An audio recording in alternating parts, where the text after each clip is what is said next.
go looking at you. But I can talk. So I did mention in last night's program that we were going to set up a new email address based on the fact that I want to know what you demand of a new political solution. It's clear the current political solutions are not working. They favour the elite and they wreck the people, divide the people, tax the people, shame the people, and punish the people.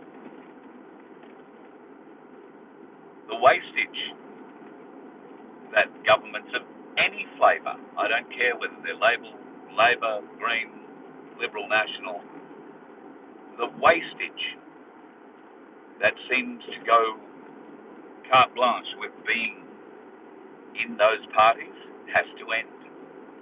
There needs to be accountability and there needs to be consequence. So, what do we do? Well, maybe we fight back with a new political alternative. Now, I know our organisation, the Freedom Organisation, is not terribly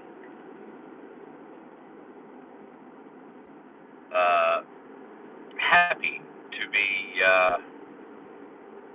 what's the word I'm looking for? There are a lot of different arms of the freedom movement. We all are broadly fighting for the same thing. Some of us focus on different issues and drill down deeper into certain things than others. Some just, give you a précis of what's really going on and try and let you make up your own mind. I would ask you to draw from everyone you follow and from your heart. If you are a disenfranchised voter like me, who this weekend in Queenslanders have the opportunity to make this choice. It may not be the choice we want to make right now. It might be the best choice we can make out of a bad bunch right now in Queensland.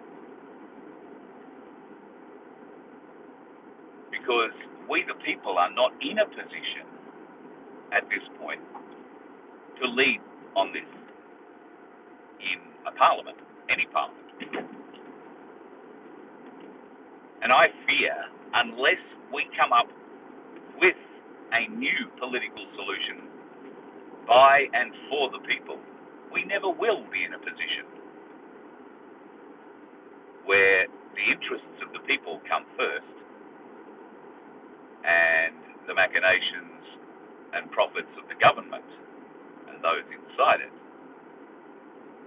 are not what is the lead example at the moment around the country.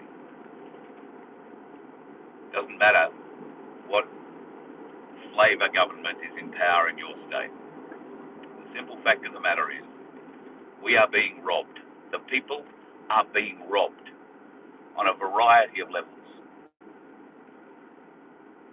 And we, because we feel we can't do anything about it, we can't enforce anything with it, are just left to say, oh, well, what are you going to do? Well, what would you demand from any political solution that comes forward to get your vote? What would that solution need to give you so that you could be secure knowing that your vote, which ordinarily you may not cast, or you might just go in a donkey vote. Well, instead of that, what if at the next federal election there was a box you could tick for the people, a party for the people? Now, I wouldn't expect that we would ever gain the power of the nation, not in one election anyway. But I would try to run the argument to all people that we need a balance of power. We need oversight against those that would make laws that disadvantage us and advantage other nations that really do nothing for us. It's time we started looking after, number one, Australians in Australia. I demand that our government looks to benefit Australians first and foremost. I demand truth, integrity, accountability, and honesty from those that represent us. And as I stressed last night, I demand consequences for those that would cheat, would rob, would lie to those charged with leading this nation. Now, what consequences? Well, that's open for discussion down the track. There are apparently consequences already. Malcolm Roberts has told me so in an interview a little while back, but I've never seen those consequences exercised, and I'm sure Malcolm wants them exercised. I'm sure he'd like, some of the parliamentarians, some of the bureaucrats to be brought to heel and made to answer the questions that they are being asked, rather than just supply bullshit answers and claims that, we'll get back to you. The problem with, we'll get back to you in a Senate estimate meeting is that invariably you and I are never watching the next estimates meeting when this person who said they were going to answer questions on notice is fronting the estimates committee again, and those answers might be tabled. But that's the only way we're going to see or hear those answers. I think that's unacceptable. I think if Senate estimates days need to go longer, hearings need to be extended, then they are done so at the cost of the budget of the agency who is being called before it.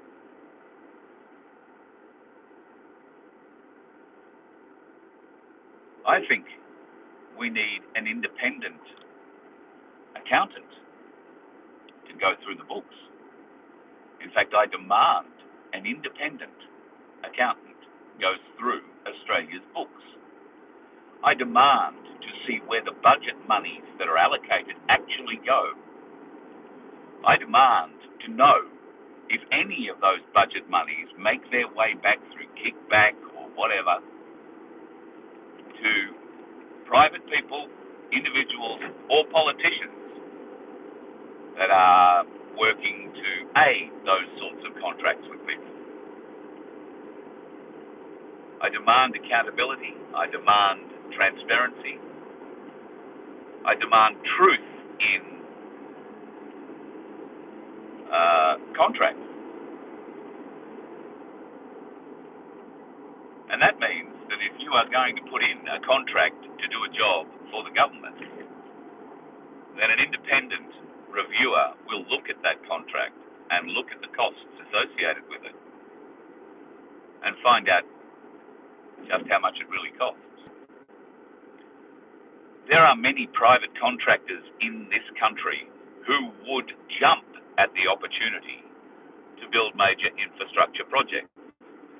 But those privately owned, dare I say, good businesses have been deliberately kept out of the construction field, the large construction field, the large infrastructure construction areas by the unions.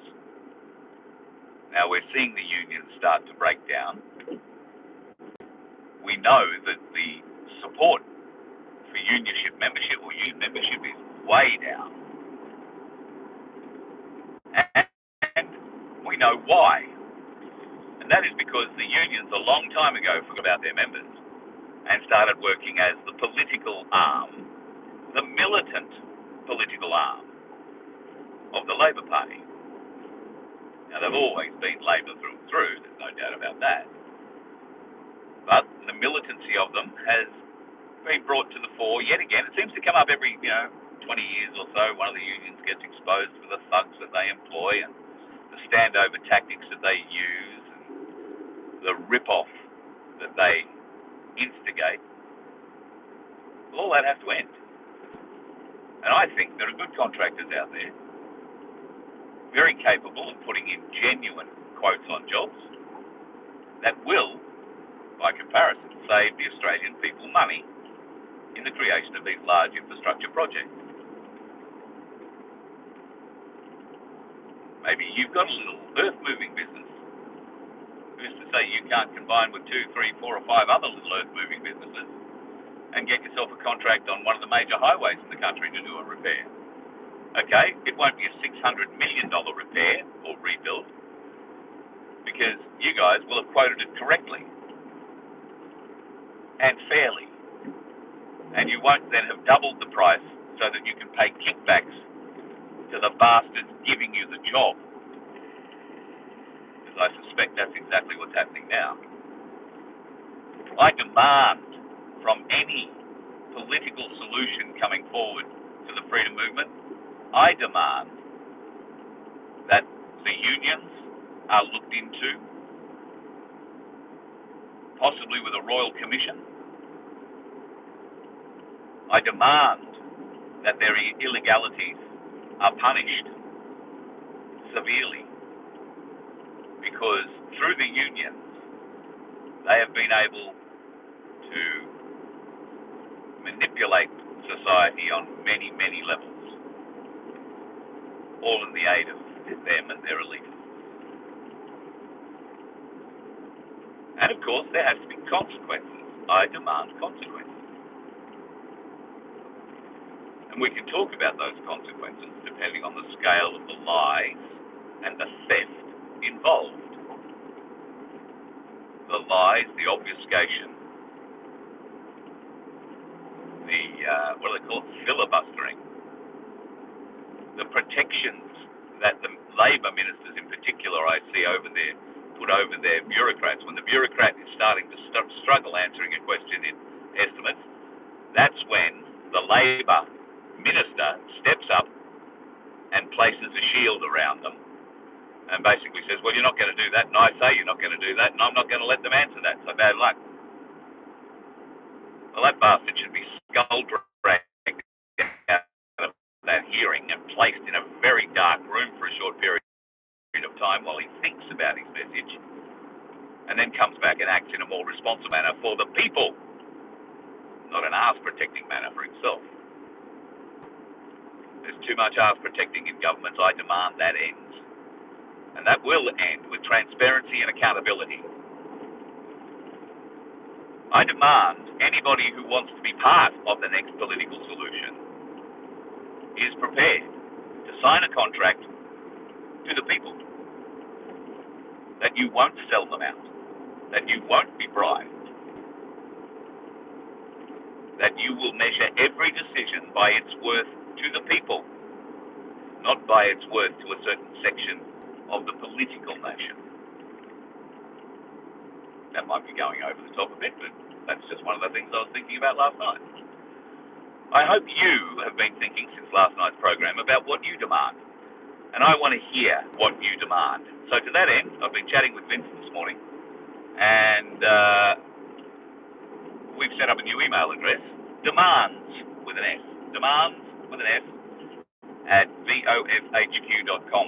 Please email me your demands, a political solution going forward, be that a party or a group of independents loosely, housed up. There you go, driving through the hills, this is what happens. I apologise. So where was I up to? I don't know. Your demands. I need to see them. Really keen to hear them. And maybe we can format something out of that going forward. Maybe. Who knows? I'm not saying that there is, a future for all of this, but there will only be a future in all of this if you show support for it. And not just in all of this if you show support for it. And not just the people that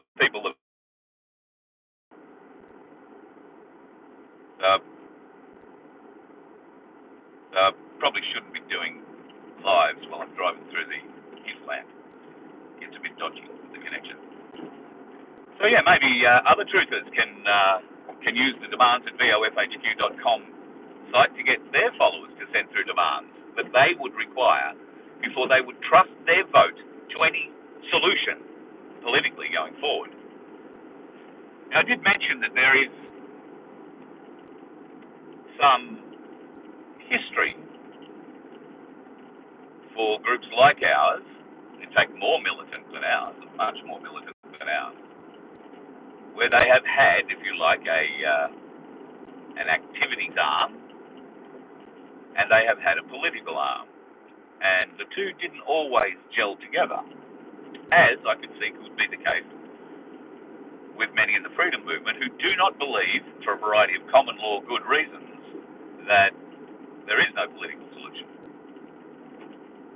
But what I can't find from anybody in that paddock is how you enforce your findings, or how you would get a finding in your favour.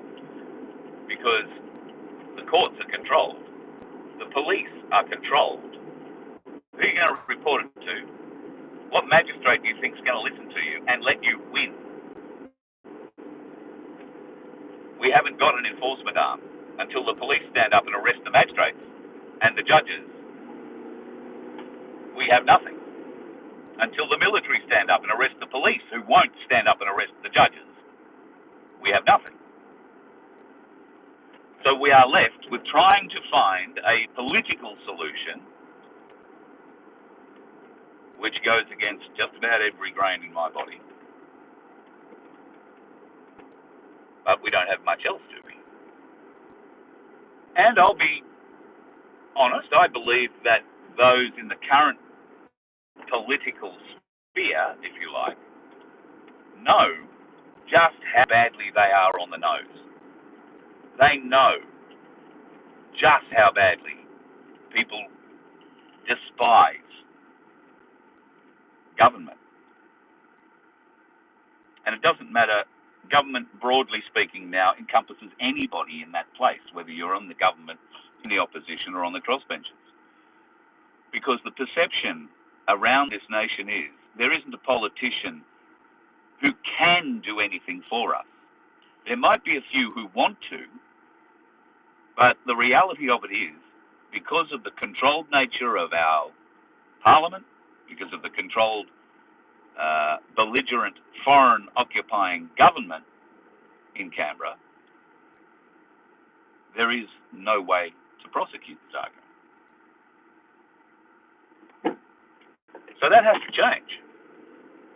Do we stand up politically and have a political arm for the Freedom Party? Do we hold ourselves up open to ridicule, to never winning a seat, to embarrassing ourselves, going broke in the process of trying to win a seat? Or is there genuine, real support for change? And the only way I can see that you would give your support, genuine support for real change, is if the people who are offering to be that change are prepared to make some serious changes on your behalf, to accede to your demands, and to prosecute your arguments for those demands going forward. Now, I've been speaking from that angle, and that pretty much means a House of Representatives tilt, because they're the ones who come up with the laws. But maybe the Senate could be a better one for us. Maybe the Senate is the place where we can make that difference. We can be the oversight. We can attempt to keep the bastards honest. But the only way that's going to happen is if there is a party committed to the people. And the people are committed to the party.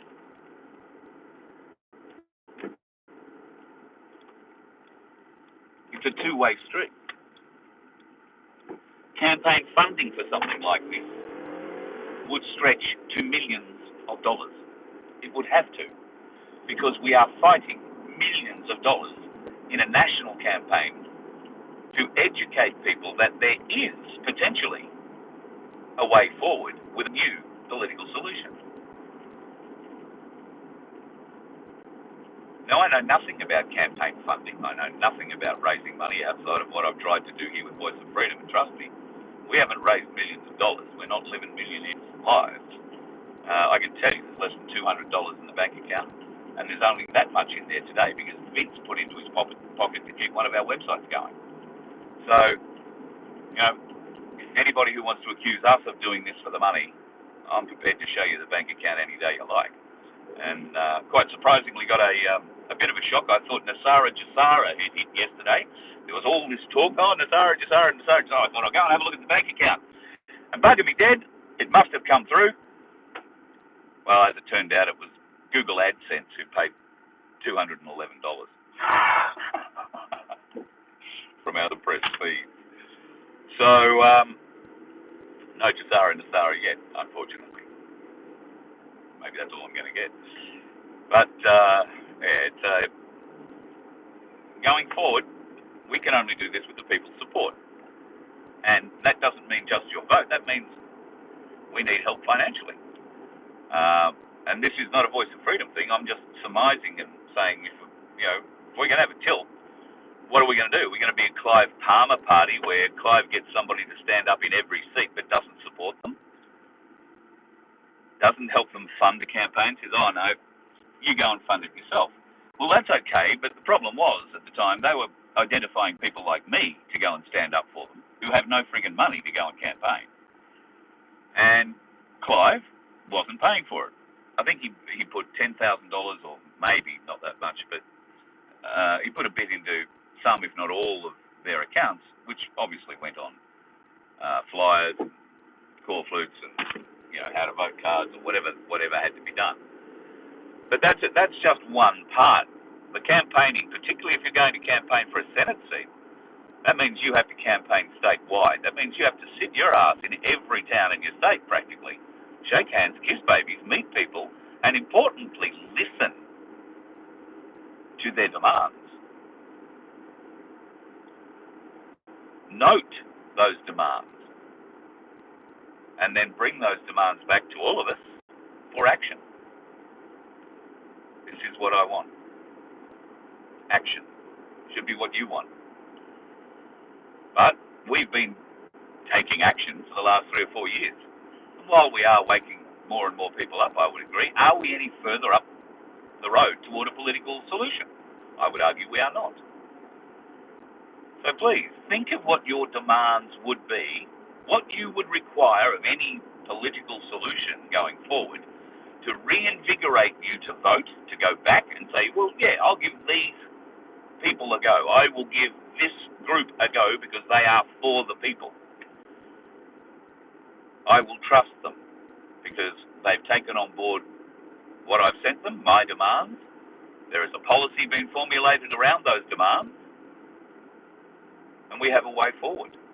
As I said last night, one of the first things that I would do would be instigate protections for freedom of speech for all Australians. Now, you can do that by law, which is okay, but what is done in a parliament can always be undone in a parliament. So those protections for freedom of speech need to go into our constitution. And I know that there are a lot of people working on a new constitution for us. That would be included in there, I am sure. Those folks who are working on our new constitution will be part of this conversation as well. They have to be. They are some of the smartest constitutional minds, some of the smartest common law minds I've ever met. Immensely talented people who know their shit. These people can be supported. These people will welcome your demands, and while every demand may not be possibly met, I suspect there isn't going to be a very broad list of demands.